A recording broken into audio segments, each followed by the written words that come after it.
O livro de Levítico, capítulo 6, a partir do verso 8, nos falam a respeito da lei do holocausto.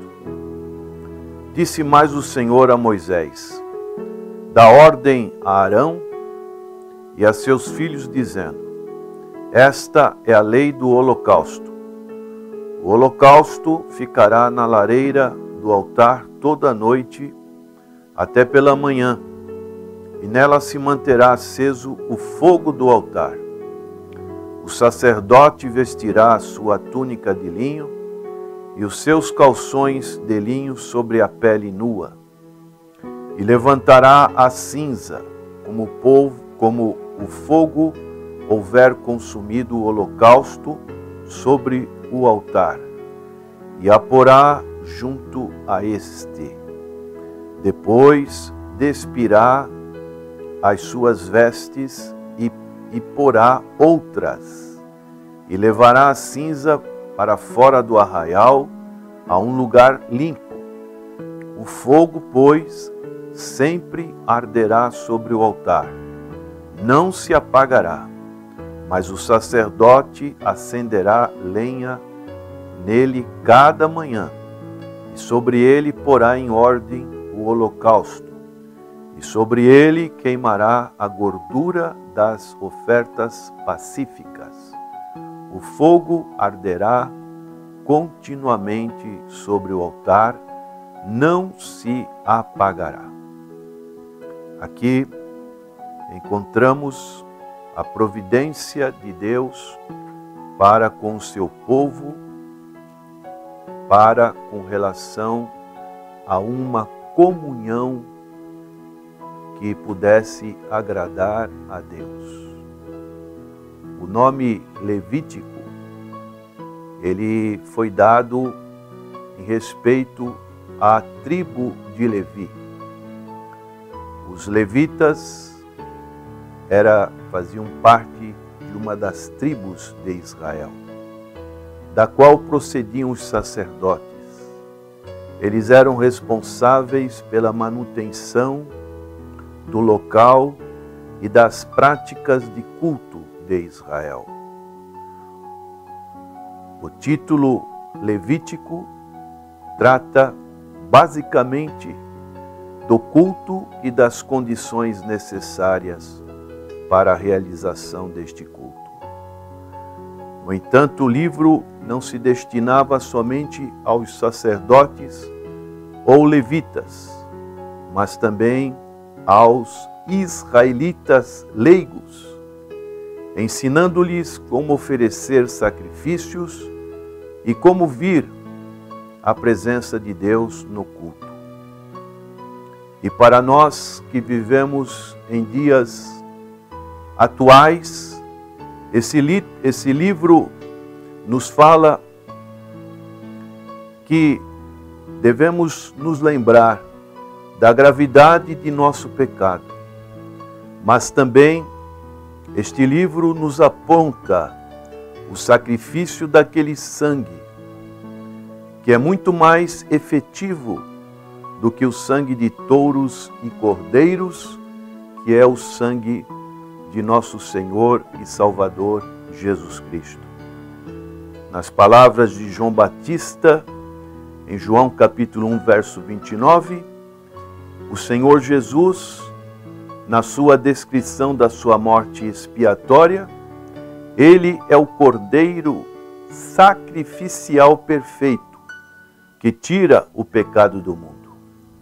A sua morte é o resgate em favor de muitos. O seu sangue purifica-nos de todo o pecado.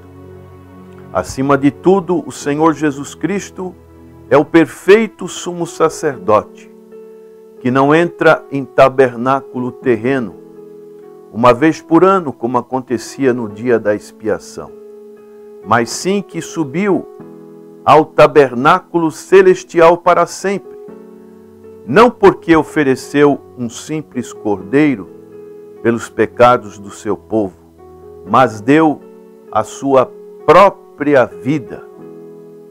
Daí, em consequência disso, O rompimento do véu no templo, quando o Senhor Jesus foi crucificado, foi uma demonstração visível de que a sua morte abriu o caminho a Deus para todos os santos, para todas as pessoas que têm tido a experiência do novo nascimento.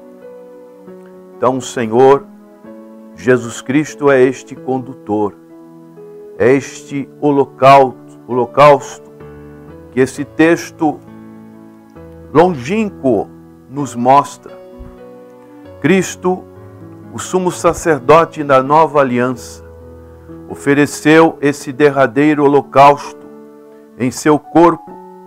Ele estava inteiramente consagrado a Deus, sofrendo a morte pelo pecado e provocando a morte do crente para o pecado. Essa é a aplicação que a palavra de Deus nos diz, que nós também devemos morrer para o pecado.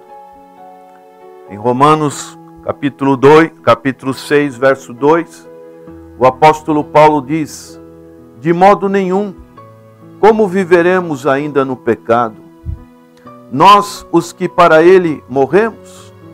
Ou porventura ignorais que todos nós que fomos batizados em Cristo Jesus, fomos batizados na sua morte? Fomos, pois, sepultados com ele na morte pelo batismo, para que, como Cristo foi ressuscitado dentre os mortos, pela glória do Pai, assim também andemos nós em novidade de vida. Porque se fomos unidos com ele na semelhança da sua morte, certamente o seremos também na semelhança da sua ressurreição. Sabendo isto, que foi crucificado com ele o nosso velho homem, para que o corpo do pecado seja destruído e não sirvamos o pecado como escravos, porquanto quem morreu está justificado do pecado. Então, dessa maneira, nós vemos o cuidado que Deus tinha nesse ensinamento para Moisés.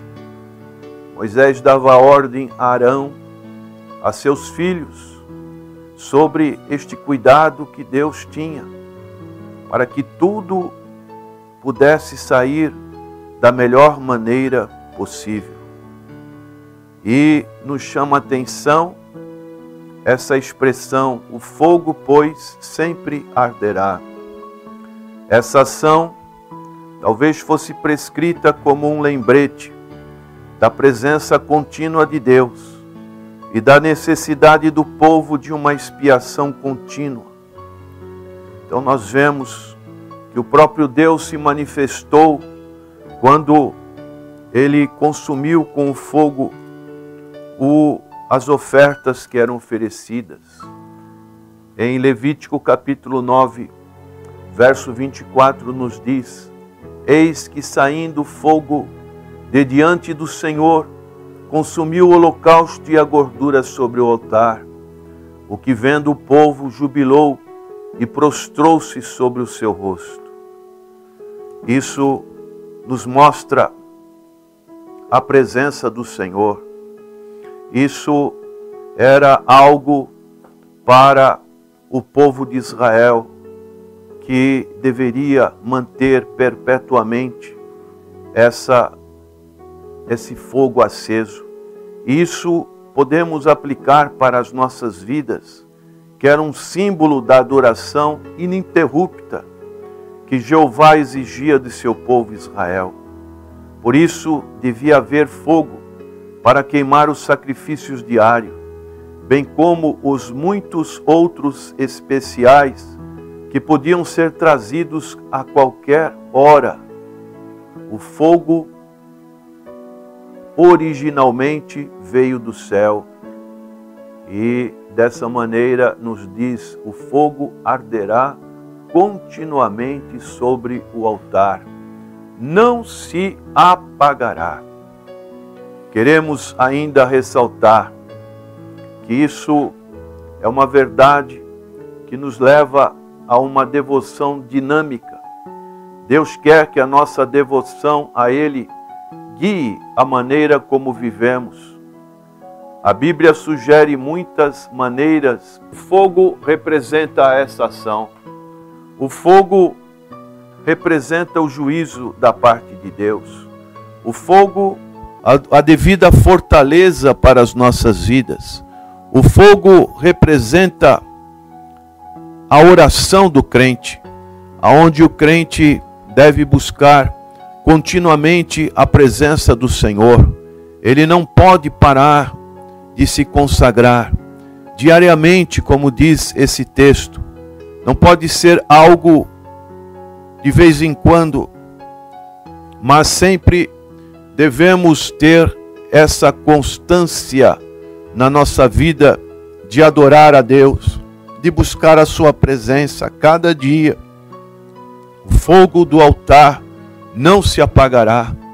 Quantas pessoas, infelizmente, na sua vida espiritual, o fogo acabou-se, o fogo está apagado, já não sente aquele mesmo fervor como sentiam antigamente. Estão como aquela igreja de Laodiceia, onde o Senhor dizia que não era nem morno nem quente, e vomitar-te-ei da minha boca. Infelizmente estão numa situação como essa, mas saibam que o Espírito Santo de Deus, ele é o agente que aquece. Não estamos sozinhos. O Espírito Santo de Deus, ele tem essa função para aquecer os corações.